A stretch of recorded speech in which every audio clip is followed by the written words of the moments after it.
Sino ang tatanong? Pakiabot ka na daw may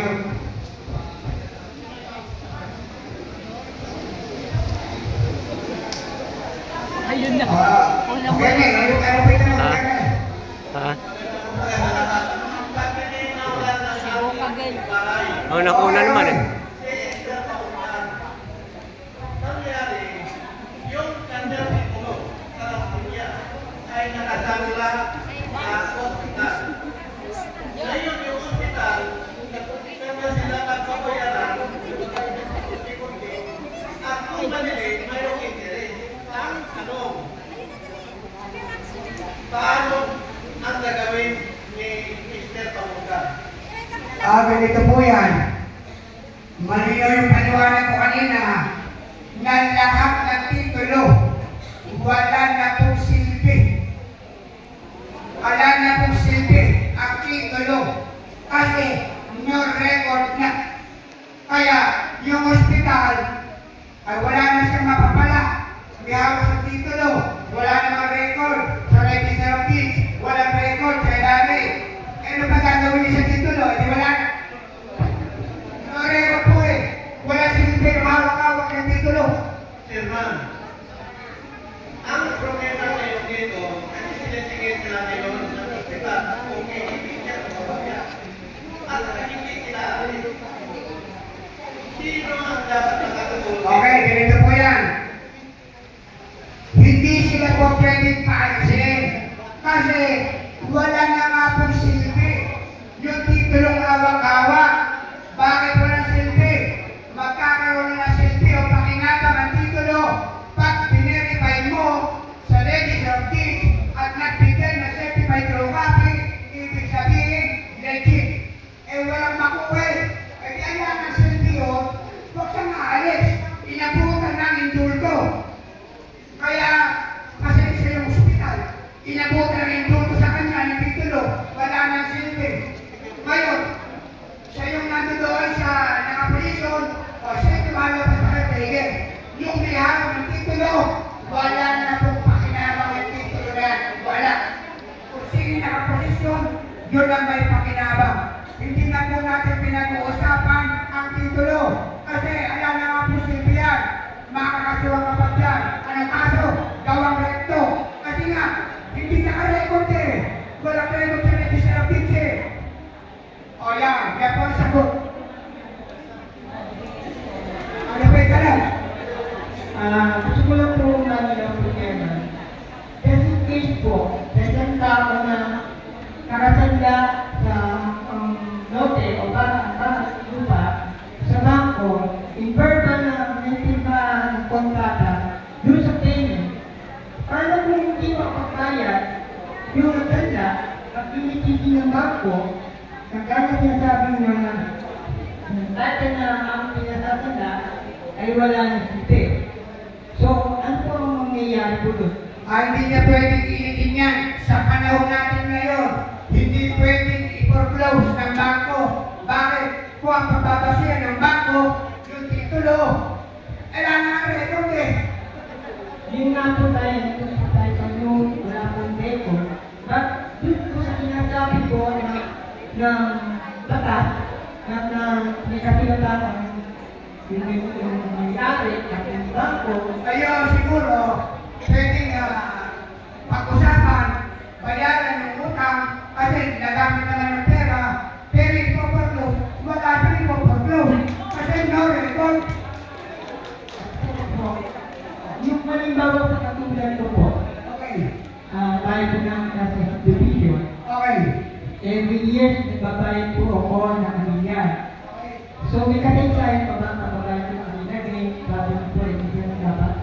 Huwag ka na magbayad. Bakit magbabayad ka? Wala kang record. Bigla ka ng record para magbayad ka. Anong babayaran mo? Eh, no record niya. Kalino-linaw. Huwag ka magbabayad. Kasi no record eh. Oo. Bigla ka ng certified true copy, saka ka magbabayad. Ano? Hello po, napagandang po. Ito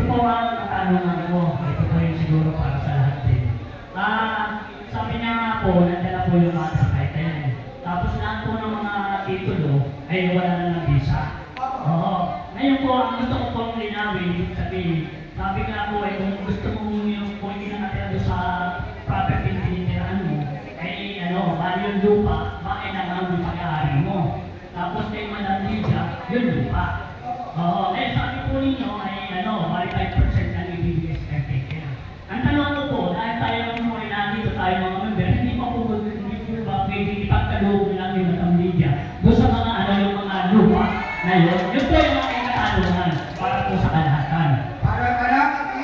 Ang tanong po, pwede po bang ipagkaloob na lang po ng foundation doon sa sa mga nakatira, yung may hawak po ng mga titulo, basta member po dito, na ipagkaloob na po sa kanila na hindi po magbabayad kay Madam Lydia. Sasagutin ko yan. Napakaganda ng tanong mo. Hindi pwede na ipagkaloob ni Madam Lydia. Bakit? Bakit? Ang tanong, bakit hindi pwede ipagkaloob? Kasi kami ni Madam Lydia, mamamahagi ng housing project. Ang ipapamahagi namin, housing project, hindi lupa. Patanong? Housing project nga, libre lahat eh. Pagkain lang ang hindi libre.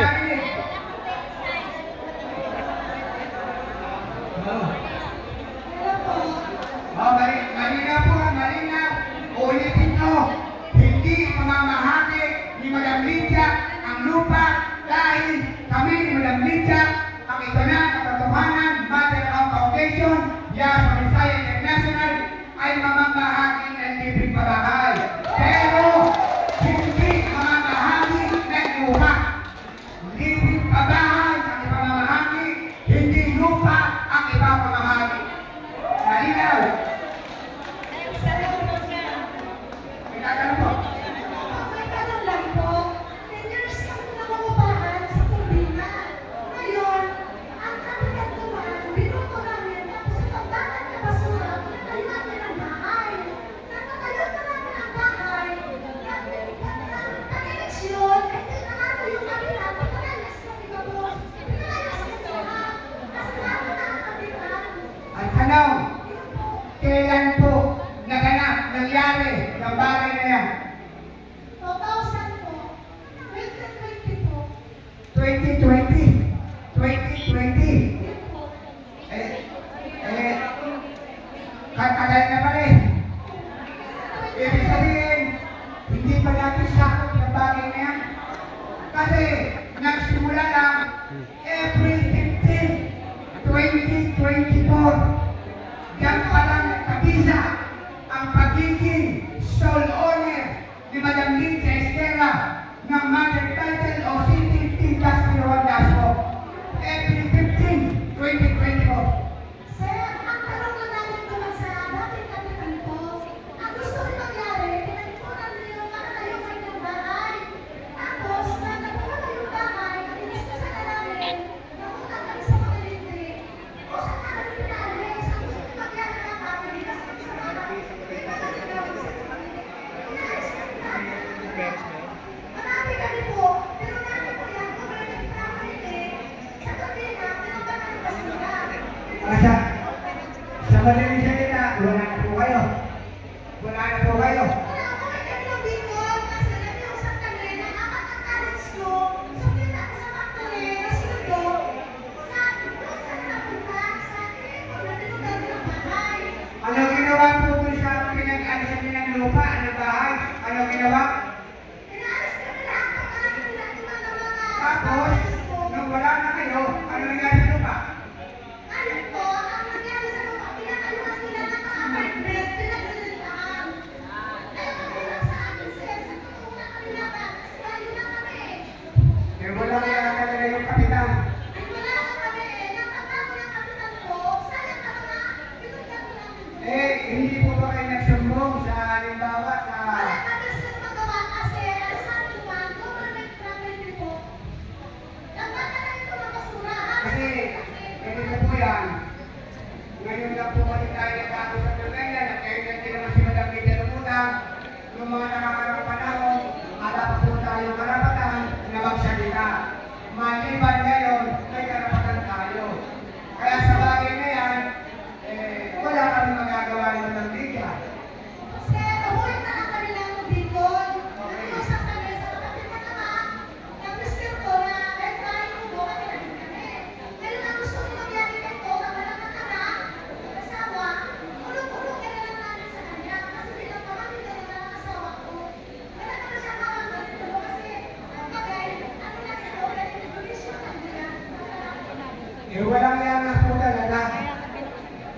Pagkawal lang yan, wala tayong magagawa. Opo. Okay po. Magandang tanghali po, sir. May tatanong po ako. Okay po. Ako po nakabili ng lupa sa Batangas, sa Nuwan, 20 tulo. Okay. Tapos, ginawa ko po namin, pinatayo namin ng bahay ng 2010. Okay. Ang tanong ko po, sir, taon-taon po, nagpabayad kami ng buwis sa munisipyo. Pero meron kayo na titulo. Opo. O ngayon, ang sagot ko dyan, huwag na kayong magbabayad. Bakit? Ala na nga po, record. Ngayon, pag binigyan kayo ng certificate of office, at saka kayo magbayad. Eh ngayon, no record, ano yung babayaran nyo? Wala. Huwag kayong magbabayad. Ibig sabihin po, sir, itigil mo na po ang pagbabayad. Itigil mo na. Bakit itigil mo na? Kasi nga, wala nga pong record. Kukuha ka ng certificate of office sa register office, no record. Kaya anong babayaran mo? Wala. Pero yung housing na yun, akin pa rin po kayo, hindi na. Yung bahay sa inyo, yung lupa kay Bagang Media.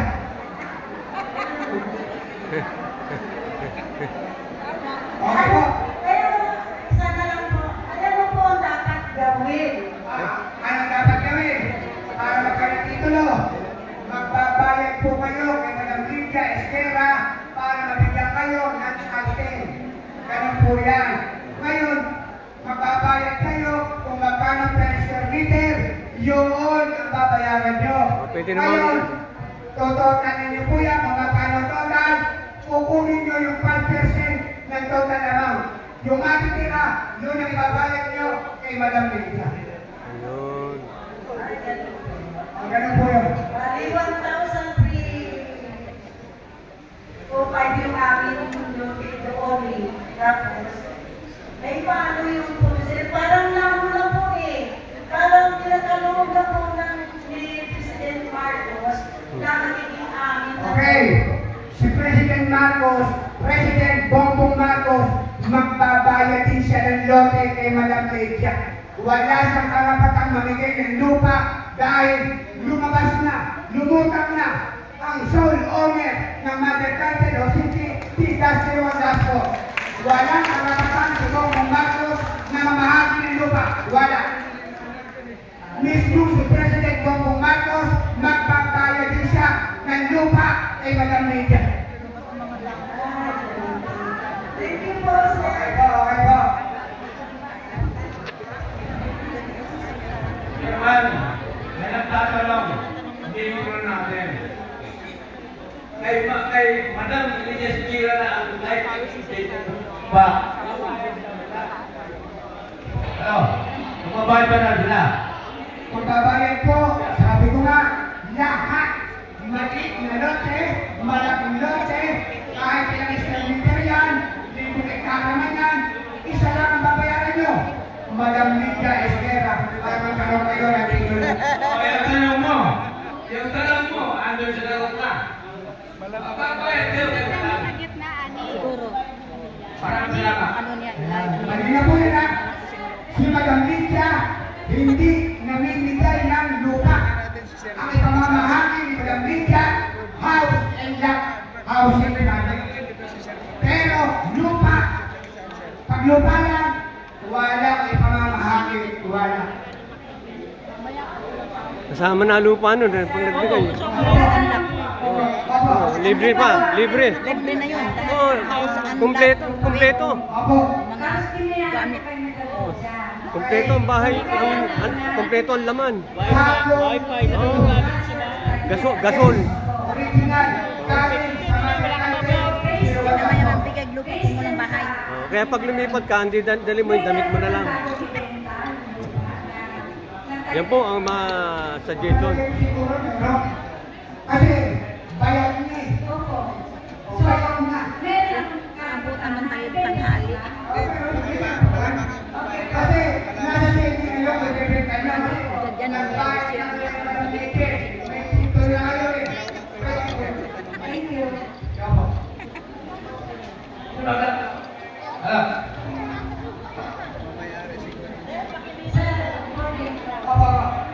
Ako po sa mga Mercado, Municipality of Lapo. Ang tanong ko kasi,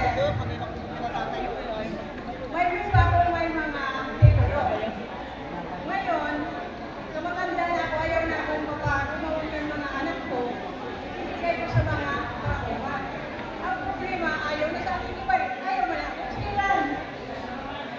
Ano na kaya ang dapat kong gawin? Aba sabi niyo, may hawak ay titulo. Ang linaw po ng paliwanag ko kanina. Wala na po silbi. Yung titulo niyo, wala na silbi. Kung paano naman ba yung itinagay ko mga kauman, ayaw na sa akin ibigay. Yung binigyan ko para uma, yung Ano ba yung sabi ng pagkaman? ayaw sa akin mabigyan. Nang, Kasi, wala na po kayo magagawa kung ayaw kayo bigyan. Kasi, ibinigay niyo na eh. Ngayon, nasa binigyan niyo na ang magiging desisyon kung kayo bibigyan pa o hindi. Kasi sa kailangan karapatan, paano naman pala sa pagkahirap sa ibang bansa?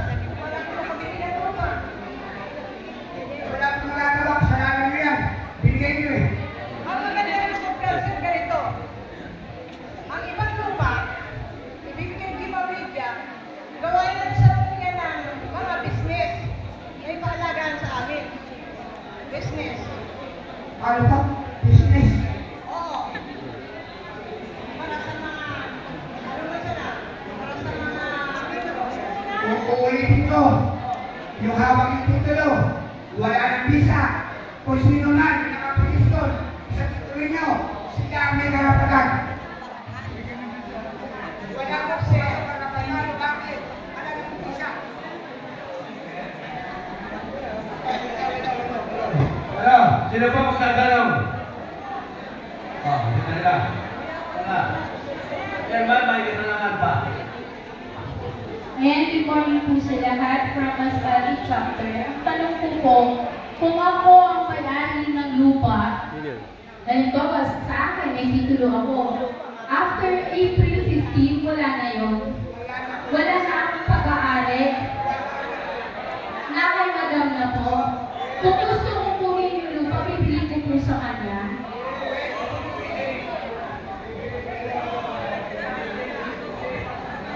Ayun, sino pa? Sino pa magtatanong? Ito. Pagti pa, ano na? Go. Wala na. Hello. Go.